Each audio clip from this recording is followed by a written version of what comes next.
CEO slapped a single dad in a cafe. Then her bodyguard recognized his scar.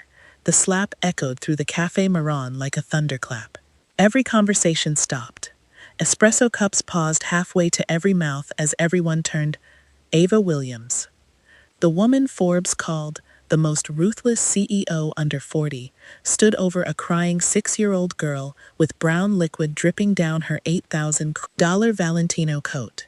Her face was twisted with rage that people with too much money and too little accountability wear when the world refuses to obey. You clumsy little disaster. Do you have any idea what you have just done? The child, Selena, sat among the broken pieces, her small hands trembling as she tried to pick up the shards. I am sorry. I am so sorry. I did not mean to. Sorry? Ava's voice cut through the air like glass. Sorry does not pay for custom Italian leather. Where is your parent? Who lets a child run wild like some kind of animal? She reached down, fingers extended like claws toward Selena's arm. She never made contact. Step back. His voice was quiet, but it carried weight, and that made Ava's breath catch for a second, before her pride smothered the instinct. Excuse me? Do you know who I am? Mateo's eyes did not leave hers. I know exactly what you are. Now step back from my daughter. Ava's face flushed. She had built a $12 billion empire by making men twice her age flinch with a single glance. And this nobody, this minimum wage father with a child covered in coffee stains, thought he could speak to her like she was ordinary? I will have you arrested. I will call security. I will have that little brat taken from you before you even make it to the parking lot. Mateo did not blink. He shifted Selena slightly in his arms. You can do all of that. But first, you are going to apologize to my daughter for screaming at her. Then you are going to leave to Ava laughed. You think I am going to apologize to her? Yes. Her hand moved before her brain caught up to the consequences. The slap cracked across Mateo's face hard enough that a woman near the counter gasped out loud. A red mark bloomed instantly across his cheek, just above a faded white scar that ran along his jawline. But Mateo did not move. He just stood there, holding his daughter, his eyes still locked on Ava, with complete stillness that looked terrifying. Selena whimpered against his chest. Daddy, I have got you, pequeña. I have got you. Then he looked back at Ava, and when he spoke, his voice had not changed at all. Are you finished? That was the moment Ava Williams should have walked away. But she had spent her entire life winning, and she had no idea that the man standing in front of her was not someone you win against. Before we continue, if you believe respect is earned, not forced or bought, kindly drop a comment, like and subscribe. It may seem small, but it means a lot and motivates us to continue this work. Thank you for helping our little community grow, one person at a time. Before all of these happened, Mateo had woken up at 5:30 because 15 years of military discipline does not leave your body just because you hand in your resignation papers. He moved through the small apartment quietly, past the framed photo of Maria, his late wife, on the hallway down to the living room, where he sat quietly. Selena had wandered in an hour later, hair wild, dragging her stuffed elephant behind her. She was 6 years old and had her mother's eyes. Maria had been gone for 2 years now. Cancer had taken her slowly and painfully, and this made Mateo's deployment rotations in Fallujah feel merciful by comparison. He had held her hand through chemotherapy. She made him promise that Selena would grow up loved. Daddy, can we get the chocolate croissants today? Selena was standing on her tiptoes trying to see over the counter. Only if you finish your pancakes first. She climbed into her chair and attacked breakfast. Mateo watched her, his coffee growing cold in his hand. Sometimes he still could not believe this was his life now. School drop-offs, grocery lists, parent-teacher conferences. He had spent over a decade as a force reconnaissance Marine, leading men through Helmand Province, through Ramadi, through operations that still had redacted files in Pentagon archives. He had jumped out of helicopters at night. He had breached compounds where one wrong step meant execution videos. And now his biggest battle was getting a 6-year-old to eat vegetables. They left the apartment at 7:15. Selena held his hand as they walked the 3 blocks to Café Maron, her favorite spot in the Brickell district. It was one of those places where tech entrepreneurs pretended to work on laptops while actually just networking, where influencers staged photos with $5 lattes, where wealth was performed like theater. Mateo hated it, but Selena loved their hot chocolate, with the little marshmallows shaped like stars. So every Saturday, they came. The cafe was already crowded when they walked in. Mateo was scanning the room when he saw her walk in. Ava Williams did not just enter spaces. She claimed them. White Valentino coat, black Louboutin heels that clicked against the tile like a countdown. 2 assistants trailing behind her with tablets and terror in their posture. Behind them, a man built like a concrete wall in an expensive suit, eyes moving across the room with professional assessment. Her bodyguard. Mateo recognized the movement pattern. Military. Probably private security now. Probably very expensive. Ava was on her phone, voice sharp enough to cut. I do not care what the Singapore office says. If they cannot close the merger by Monday, replace the entire team. I am not losing $800 million because someone decided contract law was complicated. A young guy in a startup hoodie looked up as she cut directly past him in line. Excuse me, the line actually starts back there. Ava lowered her phone just enough to look at him over her sunglasses. I make more money during this conversation than you will make your entire life. Move. The guy's face went red. A few people stared. Most looked down. Money has a way of making cowardice look like politeness. Mateo saw it happen but said nothing. Not his fight. His fight was making sure Selena got her hot chocolate and maybe, if she asked nicely, one of those overpriced cookies with too much frosting. Selena had already slid into her usual booth, the one near the back that gave Mateo a clear view of the entrance. She was humming something from a cartoon, swinging her legs under the table.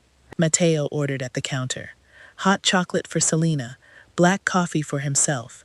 When he turned back toward the table, he saw Selena sliding out of the booth, carefully holding her hot chocolate in both hands, trying to throw away her napkin like a big girl. She was focused, serious, taking tiny steps toward the trash can near the pastry display. Mateo tracked her movement automatically. 12 feet, clear path. Mostly.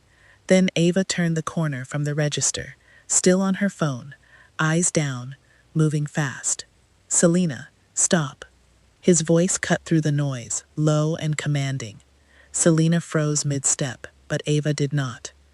She came around the display at full speed and slammed directly into Selena. The ceramic mug exploded against the floor.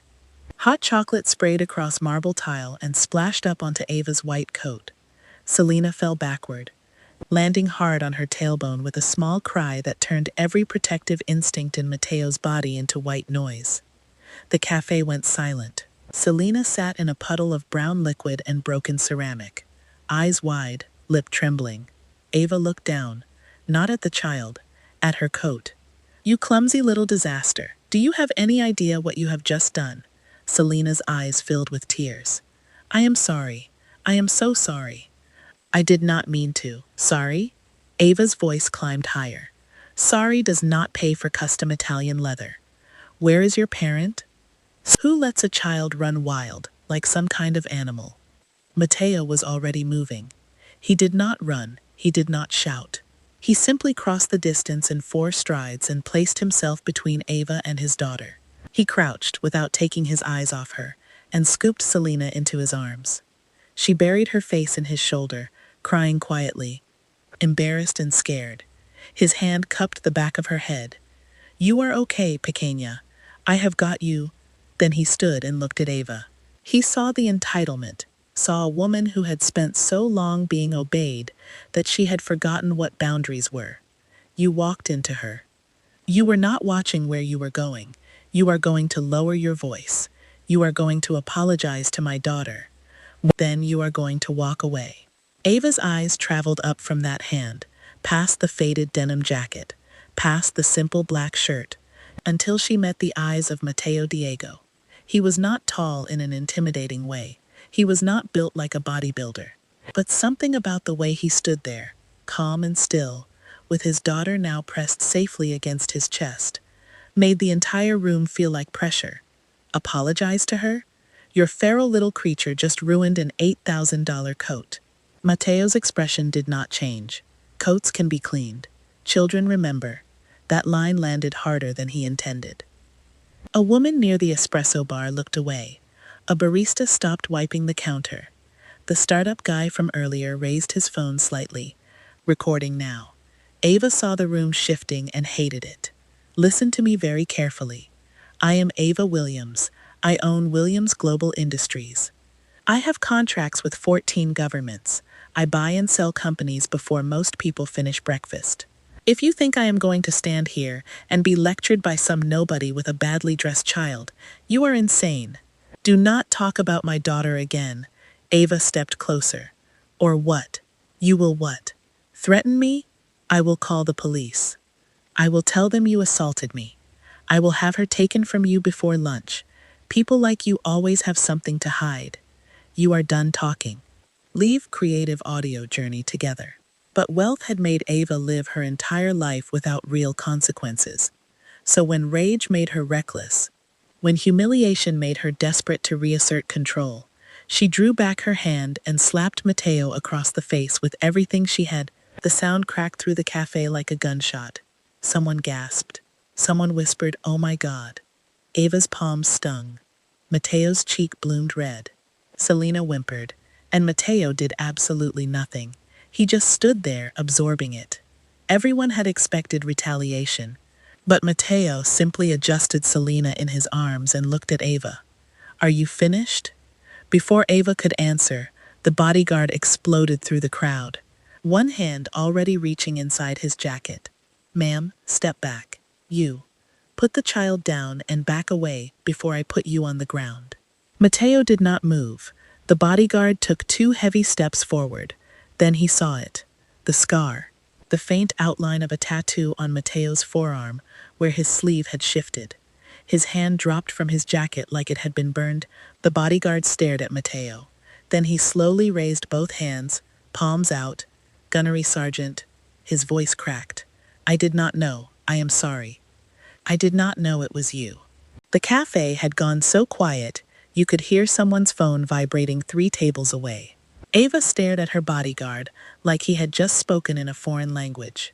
Boyd, what are you doing? Boyd did not look at her.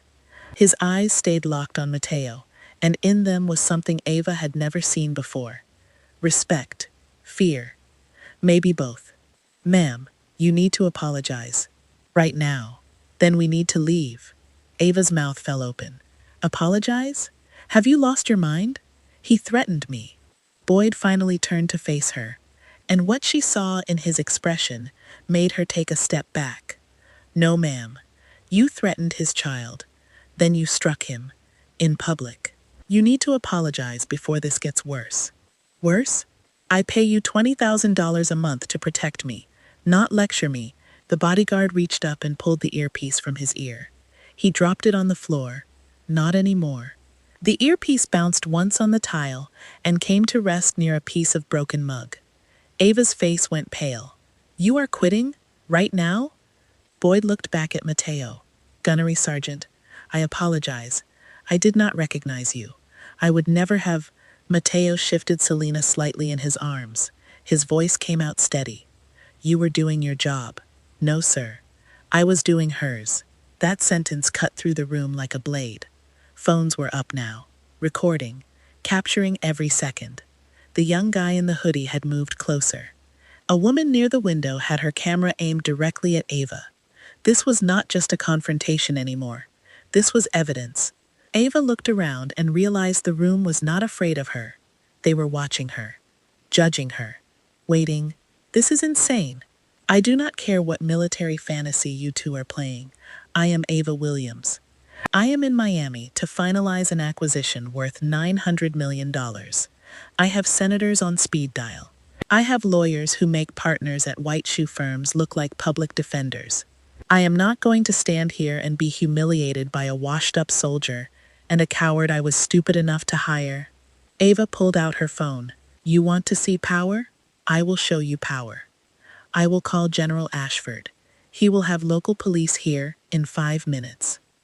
And by tonight, your daughter will be sitting in a social services office, wondering why her violent father could not control himself. Ava's fingers were already dialing. She hit speaker and held the phone up like a weapon. It rang twice. A man's voice answered, "Ava, this better be about the contract signing. Richard, I have been assaulted in a coffee shop in Brickell. Some local lunatic threatened me after his child destroyed my property. My own security refuses to help because apparently he recognizes the man. I need police here immediately. Ava, call 911. I am in a meeting. He claims to be military. Has a scar on his face and some kind of tattoo. My bodyguard called him gunnery sergeant and is acting like he saw a ghost." The line went completely silent. Ava frowned. Richard, when Director Ashford spoke again, his voice had changed completely. He sounded careful and cautious. "Describe him again." "I just did. Denim jacket, scar on his jaw, some tattoo on his forearm, holding a crying kid." "What kind of tattoo?" Boyd spoke up quietly. "Eagle, globe, and anchor, sir. Force recon insignia," Ashford said slowly. "Put him on the phone." Ava blinked. "What? Put him on the phone? Now." She held the phone toward Matteo. He did not take it. He just leaned slightly toward the speaker. Ashford, on the other end of the line. Director Richard Ashford closed his eyes and rubbed his face with one hand. He knew that voice. Every senior official connected to Marine Special Operations knew that voice. Matteo Diego had pulled diplomats out of Beirut when the embassy went dark. He had recovered hostages in Somalia that CNN never heard about. He had led operations so classified that even the after-action reports were still redacted. "Matteo, it has been a long time. How is Selena?" Ava's face went sheet white. The phone trembled in her hand. "She was having a good morning until your contractor walked into her, screamed in her face, threatened to have her taken away, and slapped me when I asked for an apology." "She slapped you?" "She did." Ava found her voice, shrill and desperate. "Richard, wait. He was aggressive. He intimidated me. His child ruined." "Be quiet, Ava." The force in Ashford's voice made her stumble backward. Boyd caught her elbow to steady her. "You are standing in front of a man who gave more to this country in one deployment than you have given in your entire life. The fact that you struck him and are still conscious is a testament to his restraint, not your importance." Ava's lips moved, but no sound came out. "Richard, the acquisition—" "There is no acquisition." The words landed like a hammer. "Effective immediately. Williams Global Industries is suspended from all federal contract discussions pending a full review." "You cannot do that. My board will sue." "I have documents. I have agreements. Your board will be too busy answering questions from federal auditors. If your judgment allows you to assault a decorated Marine while threatening his child in a public space, I have serious concerns about your judgment handling defense logistics contracts." Ava staggered. Boyd was the only thing keeping her upright. "Richard, do not do this. Do not contact me again unless your attorney is present." Ashford's voice softened only when he spoke to Matteo. "Matteo, I am sorry, truly. Give Selena my best." Matteo nodded once, even though Ashford could not see it. "Take care, Richard." The call ended. Ava stood in the middle of Café Marron, holding a dead phone. In less than 3 minutes, the foundation of her empire had cracked in front of baristas, college students, tech workers, and one little girl with tear-streaked cheeks. Then the police arrived. 2 Miami-Dade officers pushed through the door, hands resting near their belts. The older one, a woman with gray hair, looked around at the broken mug, the spilled coffee, the crowd with phones out, the billionaire shaking with rage. "We got a call about a disturbance." Ava lunged toward them, like they were a lifeboat. "Officers, thank God. Arrest that man. He assaulted me. He threatened me. His child attacked me. And everyone here has lost their minds." The officer looked at Matteo, then at Selena, then at the red mark still visible on Matteo's face. The young guy in the hoodie stepped forward, voice shaking but firm. "Officer, she is lying." I recorded everything. She ran into the kid, screamed at her, threatened the dad, and slapped him. I have it all. A woman near the espresso machine stood up. I recorded it too. Me too. Someone called from the back. 4 different angles, another voice added. The kid did nothing wrong. The officer sighed the sigh of someone who had dealt with entitled people before. She looked at Ava. Ma'am, turn around and place your hands behind your back. Ava recoiled, like she had been struck again. You cannot be serious. Do you have any idea who I am? You are under arrest for battery. I will have your badge. I will have your pension. I will own this entire department. The handcuffs clicked around Ava's wrists. That sound seemed to unlock something in her. She started screaming then. Threats, names, lawyers, governors, senators. The officers led her toward the door, and she fought every step, her expensive heels dragging on the tile. As they reached the exit, Ava looked back at Matteo one last time. This is not over. Matteo adjusted Selena in his arms and met her eyes. Yes, it is. The door closed behind her. The cafe stayed quiet for another moment. Then slowly, like someone had turned the volume back up, conversation started again. Life resumed. A barista approached Matteo, hands shaking. Sir, I am so sorry. We can replace the hot chocolate. Whatever she said, whatever happened, Matteo shook his head gently. It is okay. No, the barista said, surprising herself with her own firmness. It really is not. Matteo looked at her and nodded once. You are right. It is not. Selena lifted her head from his shoulder. Her eyes were red. Daddy, I broke the cup. Matteo kissed her forehead. Cups can be replaced. Pequeña? She was so mean. Yes. Because of me? No.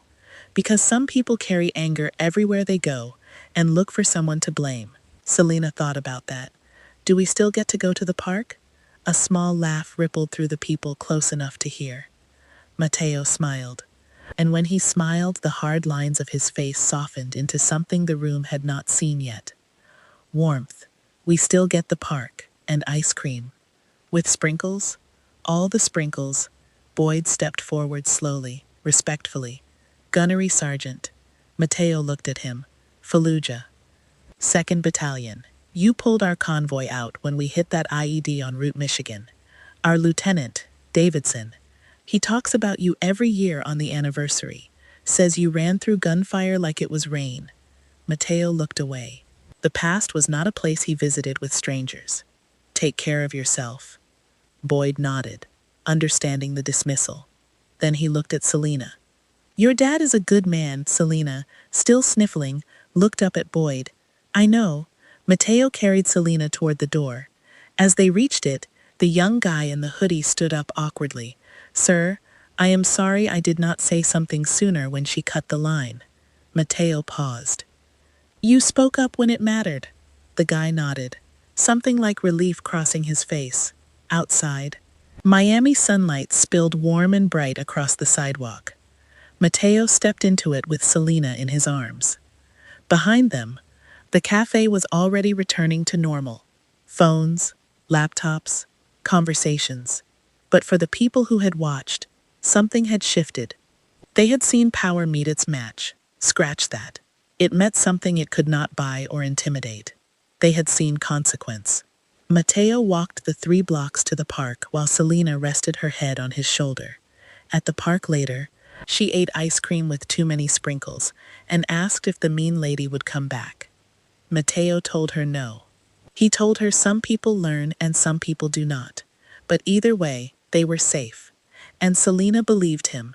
That night, after Selena was asleep, Matteo sat in the kitchen with a cup of coffee and thought about Maria, about her last words. Make sure she grows up loved. He looked down the hallway toward Selena's room, where a nightlight shaped like a butterfly glowed soft and steady. If this story reminded you that real strength does not need to prove itself, drop a comment below. Share it with someone who needs to hear that dignity matters more than power. And subscribe, because stories like this remind us that the greatest victory is choosing peace, when you have every reason to choose war.